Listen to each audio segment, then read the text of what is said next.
కరీంనగర్లో ఎన్నికల కౌంటింగ్ సజావుగా సాగుతుందన్నారు సిపి. గెలిచిన తర్వాత ఎలాంటి ర్యాలీలు ఊరేగింపులకు అనుమతి లేదంటున్నారు. కౌంటింగ్ సెంటర్ల దగ్గర 3 అంచెల భద్రత ఏర్పాటు చేశామంటున్న సిపితో మా ప్రతినిధి భాస్కర్ ఫేస్ టు ఫేస్.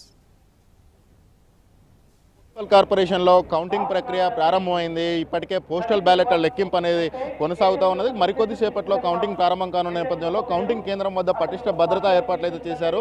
మనతో పాటు కరీంనగర్ సిపి గౌసాలం ఉన్నారు. ఆయన అడిగి తెలుసుకుందాం. సార్ చెప్పండి, కౌంటింగ్కి సంబంధించి ఎటువంటి భద్రత ఏర్పాటు చేశారు?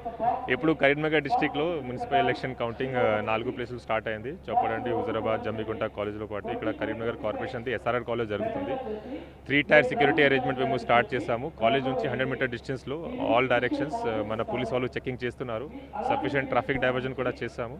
లోపల కూడా టోటలీ కరీంనగర్ కౌంటింగ్ సెంటర్ దగ్గర 500 పోలీస్ సిబ్బందికి డిప్లాయ్ చేయడం జరిగింది. ఈ కౌంటింగ్ సెంటర్ కాకుండా టౌన్లో ఉన్న సెన్సిటివ్ లొకేషన్స్లో కూడా sufficient patrolling and picket parties కూడా పెట్టడం జరిగింది. అండ్ ఎవరైనా క్రౌడ్ గ్యాదరింగ్ అయితే, ఎడ్యుకేటెడ్ క్రౌడ్ గ్యాదరింగ్ అయితే దీనికి డిస్పర్స్ చేయడానికి sufficient striking force and pickup party కూడా పెట్టడం జరిగింది. సార్, మొన్న ఎలక్షన్ రోజు కూడా కొన్ని ప్రాంతాల్లో చిన్న చిన్న ఘటనలు అయితే జరిగాయి. కొంత సెన్సిటివ్ ఏరియాలు కావచ్చు, అత్యంత సమస్యాత్మక ప్రాంతాలు కావచ్చు, వాటిల్లో జరిగాయి. ఇప్పుడు కౌంటింగ్ తర్వాత కూడా ఇక్కడ ఉన్న రాజకీయ పరిస్థితుల నేపథ్యంలో మీరు ఎటువంటి జాగ్రత్తలు తీసుకుంటున్నారు? దీనికోసం ఆల్రెడీ మన intelligence staff is on field. ఎక్కడైనా ఈ టైప్ ఆఫ్ ఇన్ఫర్మేషన్ గ్యాదరింగ్ అయితే మనకి వస్తే అక్కడ ఇమీడియట్గా మేము స్ట్రైకింగ్ ఫోర్స్ పంపించి అది క్రౌడ్కి డిస్పర్స్ చేస్తాము. ఏమైనా జెన్యున్ గ్రీవెన్స్ ఎవరికి ఏమైనా ఉంటే that will take complaint from them and convince them not to create any law and issues. Counting తర్వాత రాజకీయ పార్టీలు ర్యాలీలు, తర్వాత ప్రొసెషన్స్ ఉంటాయి కదా, వాటికి సంబంధించి ఏమన్నా rules and regulations? Okay, already state election commission ద్వారా ప్రొహిబిటివ్ ఆర్డర్స్ ఇష్యూ చేయడం జరిగింది. ఇక్కడ కమిషనరేట్ పరిధిలో కూడా 163 BNSS order have been issued. దీంట్లో ఇలాంటి gathering were not allowed. Similarly victory rallies కూడా ఈరోజు ఎవరికి మేము పర్మిషన్ ఇవ్వట్లేము కాబట్టి no victory rallies will be allowed. ఎవరైనా ఇట్లా చేస్తే వాళ్ళ మీద వైలేషన్ ఆఫ్ ఈ ఆర్డర్ది కేసు కూడా అవుతుంది. అభ్యర్థులు క్యాంపులకు వెళ్తున్నారు. ఈ క్యాంప్ అంటే నిర్బంధించడమో లేకపోతే పార్టీ పేరుతో అది చేయడమో, ఇటువంటి వాటి మీ దృష్టికి వస్తే ఏం చేయబోతున్నారు? అభ్యర్థులకు కానీ రాజకీయ పార్టీలకు కానీ ఏం సూచనలు చేస్తారు? దీంట్లో విత్ కన్సెంట్ ఎవరైనా ఎక్కడైనా పోతే దే కెన్, అది వాళ్ళు పోవచ్చు. There is no problem in that. మనకి ఏమైనా కంప్లైంట్ వస్తే అప్పుడు మేము యాక్షన్ తీసుకుంటాం.